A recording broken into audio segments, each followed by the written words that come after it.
Merci de choisir Naïf TV International. Mesdames et messieurs, bonjour et bienvenue à cette nouvelle émission de Midi au Caire, un programme qui vous présente tout ce qui s'est passé sur la scène égyptienne ces dernières 24 heures.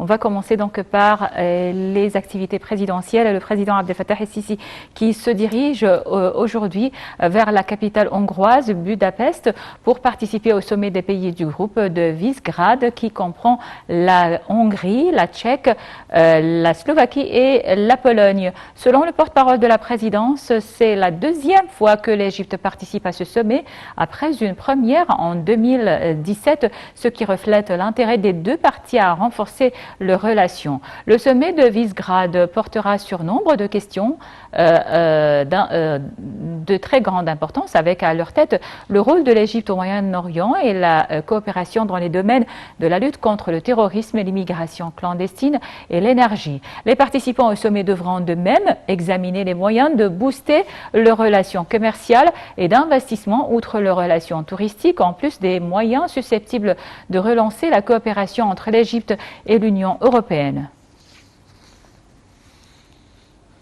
Le président Abdel Fattah el-Sisi a affirmé que l'Égypte demeurerait un fort soutien au Soudan du Sud et qu'elle poursuivrait les efforts qui visaient à consolider la paix, la stabilité et le développement dans ce pays pour enraciner les piliers de la paix intérieure. Le chef de l'État s'est exprimé lors de la conférence de presse conjointe tenue avec le président sud-soudanais Salva Kiir au terme de leur entretien au Caire hier. Voici un commentaire sur cette rencontre.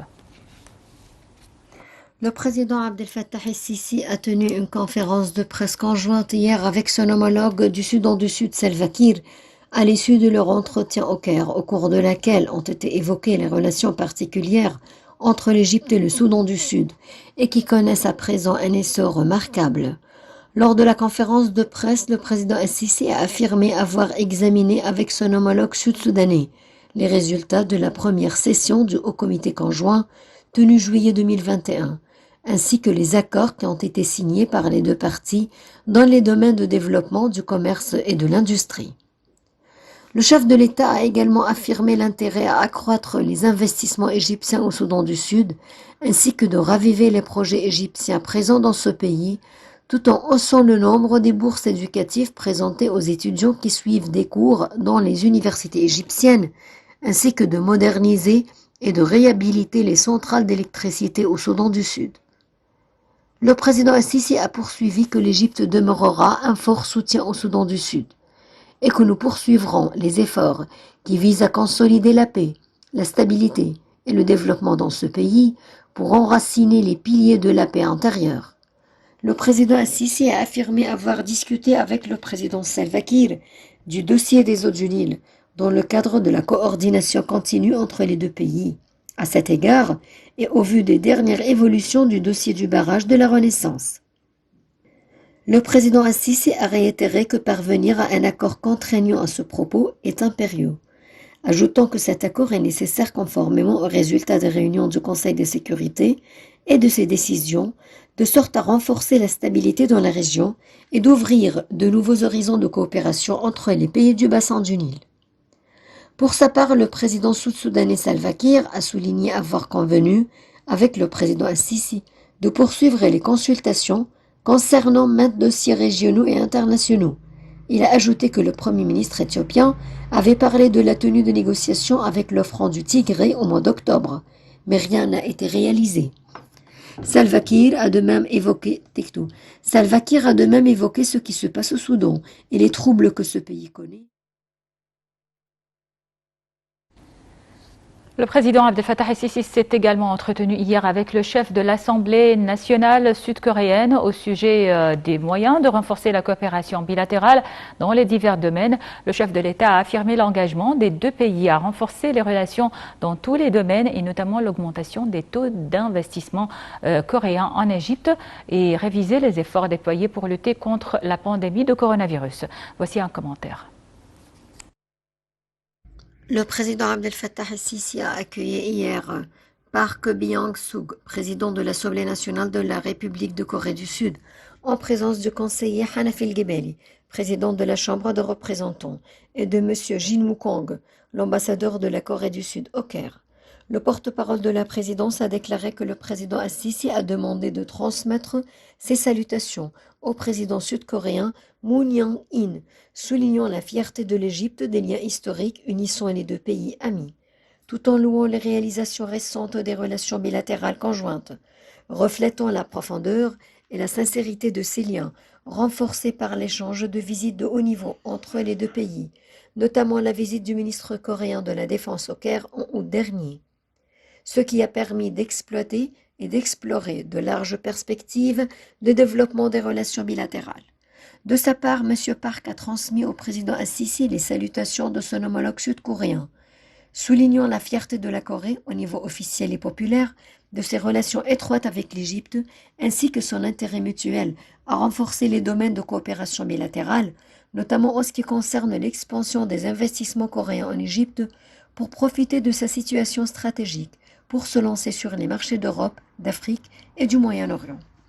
En plus d'activer le partenariat de coopération globale d'une manière correspondant aux capacités de deux pays amis, en soutenant le transfert de l'expérience de développement coréenne vers l'Égypte, en particulier à la lumière de l'infrastructure moderne réalisée par l'Égypte ces dernières années, qui soutient les efforts de coopération dans tous les domaines.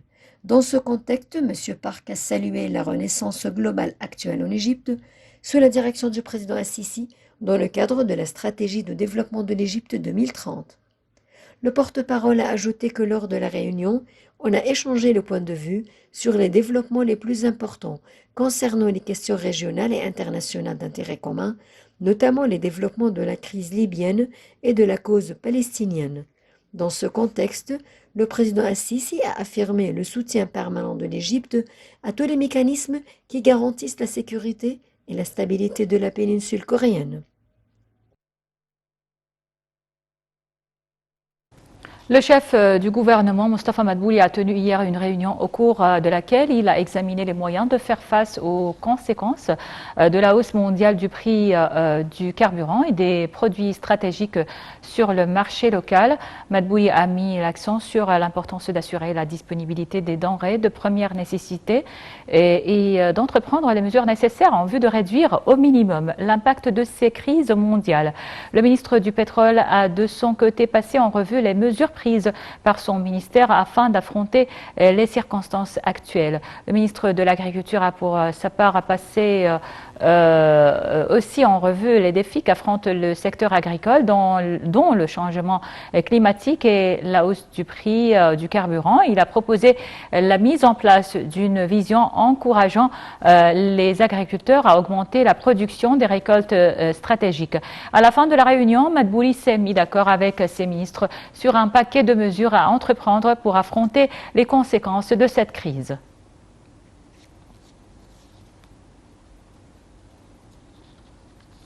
Le Premier ministre Mostafa Madbouli s'est réuni également avec le ministre de l'Aviation civile, Mohamed Manor. Le chef du gouvernement a affirmé que l'État s'appliquait à optimiser le secteur de l'aviation civile en intensifiant les études et en élaborant de nouveaux plans pour accompagner les évolutions mondiales. Mostafa Madbouli a jugé impératif de poursuivre le développement et la modernisation de ce secteur vital, considéré comme l'un des piliers de l'économie nationale. Le ministre de l'Aviation a passé en revue l'avancement de la restructuration du secteur de l'aviation civile et la vision prospective du statut de la compagnie aérienne nationale. Et donc passons à une autre nouvelle concernant donc le ministre des Finances, Mohamed Maït, qui a déclaré que l'accord mondial sur la fiscalité auquel l'Organisation de coopération et de développement économique OCDE a annoncé l'adhésion de 136 pays dont l'Égypte contribuerait à relever les défis fiscaux découlant de la numérisation de l'économie, affirmant que l'Égypte avait grandement participé aux négociations liées à cet accord historique qui a été formulé d'une manière qui répond largement à nos demandes afin d'assurer la justice fiscale dans le but de protéger les droits du peuple égyptien égyptien et consolider la stabilité économique. Dans un communiqué publié hier après l'annonce de cet accord historique, Mohamed Moaïd a ajouté que la révolution technologique que connaît le monde au cours des dernières décennies exigeait une autre similaire dans les règles fiscales afin de répondre aux exigences de justice et de préserver les ressources et les droits fiscaux des pays.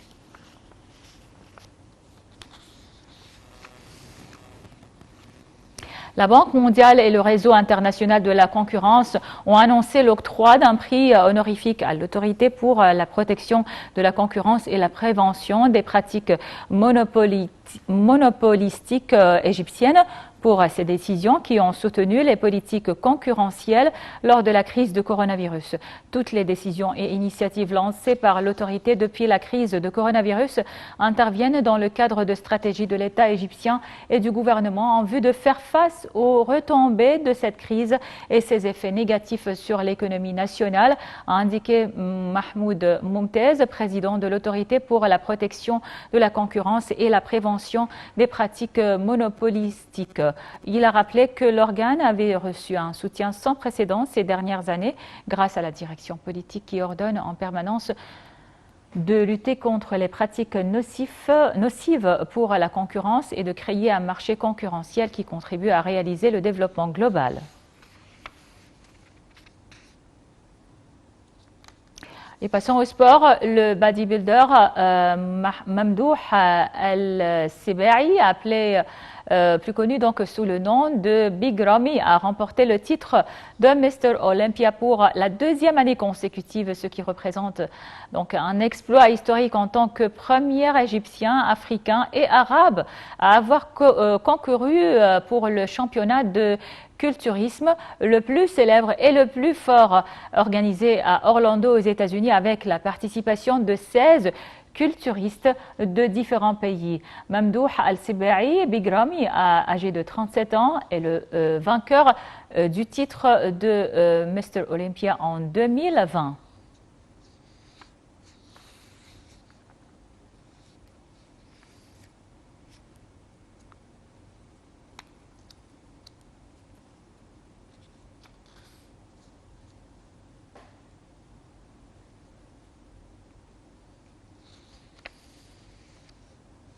Et pour parler donc de ce nouvel exploit sportif, on a en ligne M. Hazem El-Eskandarani, analyste de la performance sportive. Bonjour monsieur. Bonjour. Donc là, c'est pour la deuxième année consécutive que Big Ramy donc remporte le titre de Mr Olympia, ce qui est donc un exploit sur tous les niveaux. Bien sûr. Quand on regarde et on voit l'histoire de ce championnat, de ce sport en général, on voit que l'Égypte, l'Afrique et les Arabes en général n'ont pas une grande histoire. Mais effectivement, l'année dernière, Big Ramy il a fait un très très grand exploit en gagnant pour la première fois ce championnat. Et bien sûr, cette année, il s'est adressé au trophée en disant « Viens à côté de ton frère ».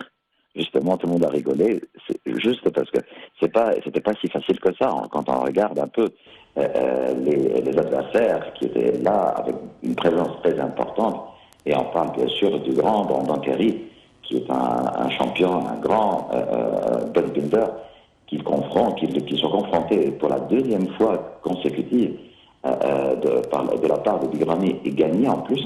Ça, c'était quelque chose de formidable et il ne faut pas non plus négliger le champion iranien, Hadi Chobal, qui était aussi un grand adversaire qui a fait aussi une performance exceptionnelle. Mais Big Ramy, il a montré, il a prouvé qu'il méritait par excellence ce championnat, ce trophée, ce deuxième trophée, avec une possibilité, un espoir, un grand espoir pour tous les Égyptiens qu'il gagne l'année prochaine aussi pour battre des records.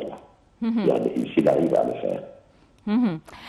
Donc, on ne peut pas ne pas parler aujourd'hui du match qui va opposer l'Égypte, match retour qui va opposer l'Égypte à la Libye.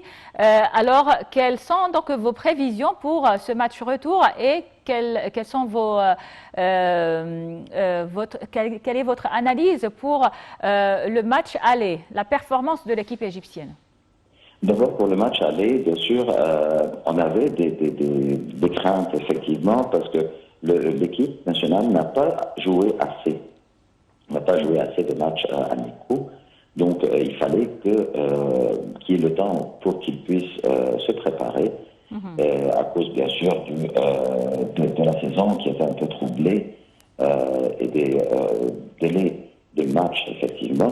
Donc, il n'y avait pas un programme clair pour la préparation pour notre équipe nationale. Mais on voit que le fait que Carlos Queiroz, il a commencé à travailler dans une durée assez courte, quand même, il a réussi à donner un caractère à l'équipe égyptienne. C'est vrai que c'est pas du tout le niveau qu'on espère, mais au moins, quand on compare avec le match de la Libye ici et le match d'avant, on voit que non, il y a quelque chose qui est rajouté. Il y a une valeur ajoutée justement à la performance de l'équipe égyptienne. On voit qu'ils étaient capables, bien sûr, de gagner ce match. C'est vrai, un but, tout simplement, un but, c'est pas suffisant. Nos espoirs étaient encore plus de monter avec le nombre de buts marqués. Mais déjà, c'est un bon signe qu'on est sur la bonne voie. Et pour passer à la grande challenge qui est le match de retour qui va avoir lieu ce soir en Libye.